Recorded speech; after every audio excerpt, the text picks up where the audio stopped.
Hey guys, what's up? It's CJ from gotravelandtalk. So I know that we can't travel at the moment, but that doesn't stop us planning and dreaming of our upcoming trips. I want to tell you things about the sort of things that you need to think about in terms of the questions that you need to ask your tour operators, how much it should cost, what you can expect, the sort of things included, and the ups and the downs, and all of that.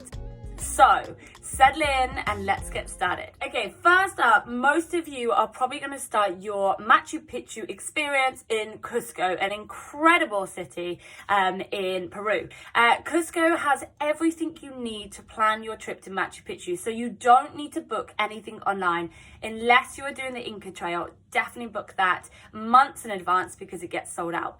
But that wasn't a problem for me because I was doing the Salkantay Trek, which you can book and pay for when you are in Cusco. So do your rounds in Cusco, get there a couple of days before you go up to Machu Picchu, visit all the different tour operators, and start asking questions like, what's included? Is a sleeping bag included? Are your tents included? How much is it going to cost? Is transport included? All of those sort of things. And depending on the sort of accommodation that you're looking for, I was happy with tents. You want to budget around about 150 to 170 US dollars. Any more than that, I would expect complete luxury. Any less than that, I would probably question the tour operator in terms of their experiences and their practices and stuff like that. So that's your benchmark.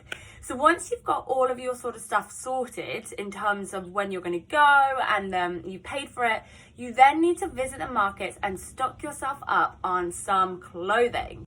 This is what you need to be buying to keep you nice and warm when you are trekking on the Salkantay Trek, or any trek actually in Peru. This hat served me so well, especially the little ear flaps. They really came in handy. Definitely get some gloves, a really nice warm scarf, which also doubles up really well as a cover when you're on buses, and also a little pillow, especially when you're trekking and you don't have a pillow. And of course, the llama wool jumper, which is insanely warm. So definitely pick yourself up one of those. So once you've got your clothing sorted and you've got some snacks together, I love Oreos, just make sure that you have a good enough backpack to take with you. You don't need a big backpack because remember, you are carrying this for 5 days. Okay, so this is the size of the backpack that I took, which worked really well. But the one thing that didn't work well is that it doesn't have waist straps. And I would highly recommend getting a bag with waist straps because it just takes the pressure off your shoulders a little bit and it just makes hiking a little bit easier. So get yourself a bag no bigger than this, okay? This is plenty. You're going to be wearing the same clothes pretty much every single day. So definitely no bigger than this, and trust me when I say that. Okay, so you've got your clothing sorted, you've got your snacks sorted, you've got your backpack sorted. Now it's time for an early night because in the morning you're most likely getting collected at 3 a.m. to start your epic journey. The tour operator will pick you up in the morning. You'll jump on a bus for about 2 hours before you get to your first pit stop, where you are divided into groups of about 10 people each. Once you start walking on your first day, it's 4 hours and it's all on the flats, so it's really nice and easy, and the scenery is absolutely incredible. Your camp for the first night is tents under a cover, and you all settle in and you have a lovely communal dinner together before getting an early night, drinking this really gorgeous cup of moon tea, which sends you straight to sleep, before getting up at 5 o'clock the next day to start your second day of walking. So second day of walking is probably your hardest day because you're going up to the Salkantay Pass, which is the highest point on the trip. It's over 4,500 meters. So really take it nice and slow because the altitude sits on your chest a little bit. But oh my God, the scenery will literally blow your mind. As you can probably tell in this next clip about how excited I was to get up there. Say hi. We made it. Klima, can you say hi as well? Hello! And you guys, nice little video diary. So we've got a quick break here, and then we've got 2 hours down, Klima? Yes, 2 hours. And then lunch. Woo! Welcome to the Salkantay Pass. It is so beautiful.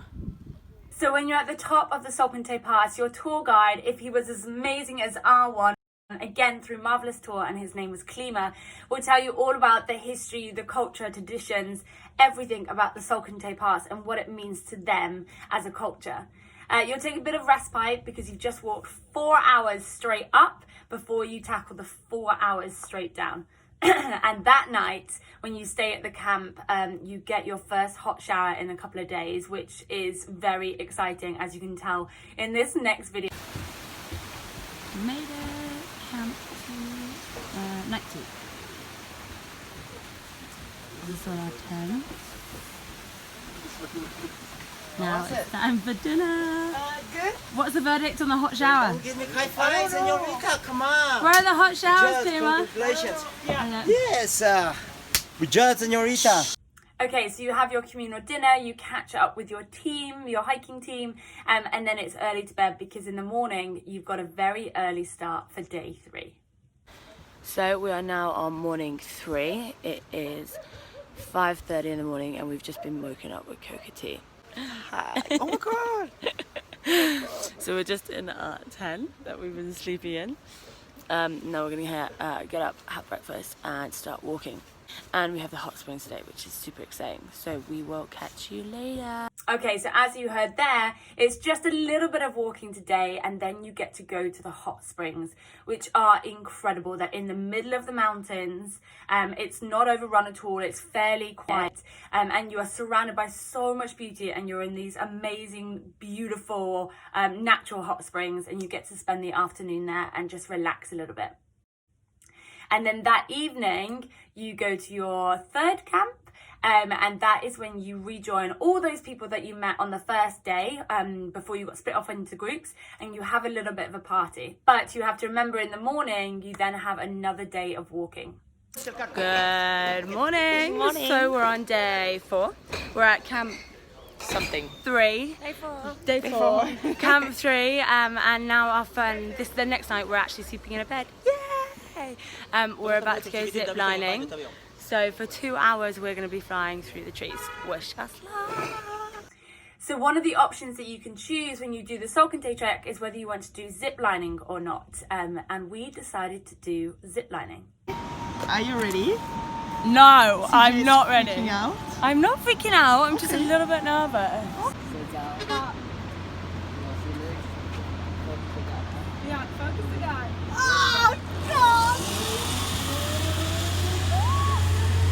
So with zip lining over, you then have a couple more hours until you reach the town of Agua Caliente.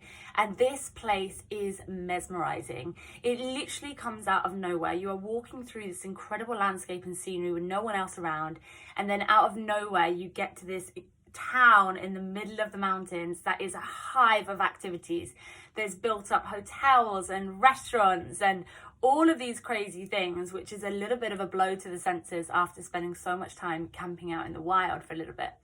But it's a really nice way to kind of end the walking part, well, some of the walking part of your trip. You all go out for dinner together, you have the afternoon off exploring the town, and you get a guest house that night with your own bed, not a tent, your own bed, Wi-Fi, a hot shower, and a private room. Again, this is just what happened through Marvelous Tour, so it might be different for you. But it's early to bed because in the morning you trek up to Machu Picchu. Now this depends. You can see Machu Picchu in one or two ways. You can either see it in a morning slot, which is 6 a.m. till 12, or you can see an afternoon slot, which is 12 till 6 p.m. I advise, if you can, planning to go in the morning, because as you reach the top, you can see the sunrise over Machu Picchu, which is pretty special. But let's rewind a little bit. So the morning that you're climbing Machu Picchu, if you're going in the morning, you have to wake up super early and start queuing at the gate, ready to climb the 1,600 steps. So Delphine, say good morning. Good morning. And Kyle. Buenos días. Today we climb Machu Picchu, and how many steps have we got? 1600. 1,600, and we're waiting at the bridge, which you can't see, but we're in a line and it's raining a lot. And it will take us about an hour. So we'll see you on the other side. Now, the most amazing thing, as I said before, is that once you get to the top of those 1,600 steps, you see the sunrise over Machu Picchu, and it literally blows your mind. But the one thing you have to realize when you are visiting Machu Picchu is, yes, it is an incredible experience, but It is a huge tourist destination. So if you think you're going to be up there on your own exploring all the beauty that Machu Picchu has to offer, you're sadly mistaken. You are joined by thousands of other tourists. And whilst there is some form of crowd control and the amount of people that go in to visit Machu Picchu at the same time, you really notice it, apart from those, 5 to 10 minutes in the morning where you're the first people in if you've climbed the steps quick enough. And then had amigas que, okay, no more have money, come back to United States. Pero en 1911, este señor regresaba a Estados Unidos. En 1911, exacto, it's coming about one special girl. Viene con un grupo específico. Also, what you have to realise is that you only have 6 hours to explore Machu Picchu. For example, the Sun Gate is 2 kilometres away. So if you want to get there and back and explore the rest of the Machu Picchu complex, it's a lot to do in 6 hours. So just bear that in mind. You can also climb other mountains around Machu Picchu, which I really recommend because the views are incredible. That's if your legs haven't given out by then. So once you've explored Machu Picchu and you've really breathed it all in, it's now time to make your way back down the 1600 steps. So we just finished up at Machu Picchu. Delphine, how was it? Amazing! It was incredible. And now we're walking back down the 1600 steps to this amazing scenery. Once you're at the bottom of your steps, you're then back into Agua Caliente. Now you've got 2 options. You can either get the famous train down the train tracks back to Hidroelectrica, which is where you started, or you can walk along the train tracks yourself. Now obviously the train costs a little bit more, and as I was doing budget travel, which I normally do, I decided to walk, and I do not regret that for a single second because it was absolutely incredible. The scenery again blows your mind, and it's just a really nice way to end your 5 days trekking. So when you get to Hidroelectrica, that is where all the buses are pulled up ready to take you back to Cusco, and it is bonkers. There are so many people there trying to get on their buses and work out where they're going. So just walk up to each of the bus drivers, give them your name, and they'll tell you whether you are on their list or not to take back to Cusco.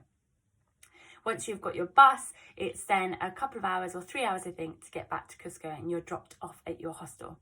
Just remember for that bus ride, you don't stop on the way back, so make sure you have plenty of water and some snacks and some warm clothing because the aircon is really turned up. I'm sure you'll have no problem in sleeping after 5 days of trekking and climbing steps and seeing the most mind-blowing things. Now, if you want more information, I know that was very much a whistle-stop tour. If you want more information, you just need to head to our website and check out our travel guide on Cusco and Machu Picchu.